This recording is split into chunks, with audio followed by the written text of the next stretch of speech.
So today I'm again playing Fallout 4, and I'm here to show you my build for the Slog. This is a settlement completely run by ghouls, so inappropriately I've created a ghoul brothel. It's always been strange to me that this topic is never really touched on, unless I'm wrong, in the whole Fallout series. But I think it would be something that exists, so I've made it exist in my quick build that I was kind of going for a more swanky, like kind of 90s club feel. But yeah, let me show you what I've done. So there's the ghouls sign, which is my favorite part of this entire settlement build. I'll take you in there first so you know what you're getting into. There's the entrance. I use these mannequins as decor a lot. They kind of remind me of giving a more industrial feel. So most people would be sleeping right now. I kind of chose a weird time of the day to do the tour, but oh well. The one annoying thing about this build is that there's a lot of elements that you can't get rid of, like this light. So I've just kind of hidden it behind this sexy boudoir. It's pretty great. Little XOX art there because the frame's sunk into the wall, so you know, you gotta do what you have. And in the corner here's a little audition room, audition section, I guess. Obviously. Well, you know, closest thing to a hot tub you're gonna get in the wasteland. Indoor bar. Behind the bar I've made a very sad looking fireplace. I think I'll come back to that, try to create something cooler. These rooms have a lot of elements that you can't get rid of, such as these dividers. Well, oh wow, I didn't even realize you could close them still. So this is a private room, I guess. You gotta pay extra for this. This is an element I've chosen. You can't get rid of it, but I kind of like keeping certain things in. This is kind of unique in a good way. These beds you can't move at all, and that's what's the most annoying. So I just kind of shoved some half walls in here, chantilly. There's a little seating area, camera that's fallen over, so I don't know what happened there. But there's one of the non-ghouls, so she shouldn't be in the ghoul brothel. There's, you know, some snacks if you get hungry, canned dog food. Little seating area. But yeah, this part didn't take me very long. It's more just decorating this part. There's not a lot you can do with this building.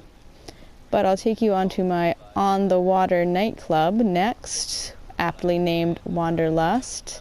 Little play on words there for the lone wanderer. And I'll just take you in. So as you walk in, there's a little pool area. Clearly that game is half done. You can see by the lack of balls. And, you know, a male mannequin for some variety. And basic little sports bar area in case you don't want to get too into the nightclub scene. You can watch Please Stand By on there and play some pool, do a little bit of gambling if you want, but not too much. There's only 2 slot machines here because this was really annoying to fandangle and make happen. It doesn't even look that great, but it's fine. It's fine. And back here's a little more seating, and as you can see to the right, some VIP seating. Get some bottle service there, as someone already has. And watch the dancers on the amazing dance floor. Which, you know, 2 radios, 2 TVs, what more do you need? Some strobe lights, disco ball, it's all good. If you look straight down, you can see the pool. I tried to light it up as much as I could, but it only gets so bright. And there's the second bar. You can get some Vim back there, I guess. I just like the way it glows. Some Vim and vodka.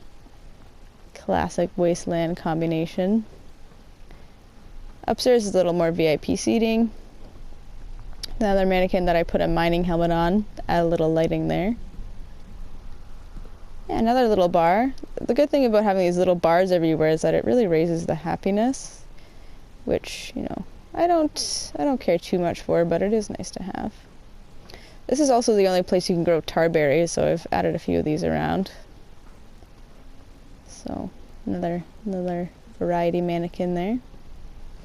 So yeah, this is the little nightclub. This is what I first started with that kind of inspired the rest of it.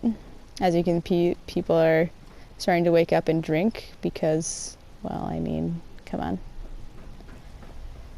So I'll show you the rest of the basic elements. I've kept the pool area as a pool area because I'm super creative.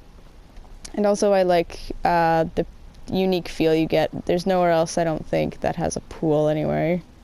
The workshop you can't remove along with this, which I don't like, but what are you gonna do? So you can't really do much there. But, so I kept it. And I kept, this is one that you can't remove, but I kind of like this element because you don't see it anywhere else, and it's just another unique piece. Over here is where all the normies stay, all the locals. Just really basic building. Put some windows in there. And take you in. Over here's just where you can pump some iron when you're, you know, not in the brothel, I guess. There's a magazine area, a little reading nook. Pretty much out of necessity because the walls weren't lining up. And the general living area, typewriter, one channel once again, mood lighting, basic bathroom, won't spend too much time in there. The kitchen I found was pretty cozy. I don't know why, it just feels like fun, little open concept. Metal bucket for your garbage. Coffee, you know, people are loving it. Having some noodles. I'll show you the sleeping area very quickly because it's pretty boring. Just, you know, basic bed area. And another TV. But stacking these boxes sometimes can really make an area look more defined than it is. So that's good. That's all there is there. I'll take you around the edge again. And to one of two farming areas. This area I really just left wide open. There's not a lot I wanted to do with it. My Brahmin chill here, they each have their own feeding trough. They're a bit spoiled. And as always, dog meat's a little place to stay, nothing too fancy. Not even a whole lot of farming area. It's mostly for the Brahmin to wander around. And if you continue this way, you'll get to their small farmer's market. In this little area, this is another piece you can't get rid of, but I kind of made on fire because it's usually not on fire, which is silly. Yeah, here's just a little farmer's market that's covered, so when it rains like it is, you know, you can still go shopping. None of my storefront workers are here, but they do come. So there's the tar berries for sale as a local good. You know, another place where you can get some noodles, clothing. I just only now discovered you could put stuff underneath, but that's okay. I thought I messed it up, but it's fine. Up here I didn't do anything else with. I just put some guard posts in, that's it, and some generators. And I'll take you down to the front. I really spent no time really on the entrance. It was all on the inside and on Wanderlust. Here's just, yeah, it's a pretty underwhelming entrance, but I wasn't too concerned with it. And this is the second farming area. Kind of blocked it off a little just to try to make it look a little more interesting. I just used the concrete flooring under the wood flooring. So yeah, that's basically it. It was just a quick little build, had fun with it, and yeah, ghouls, ghouls, ghouls.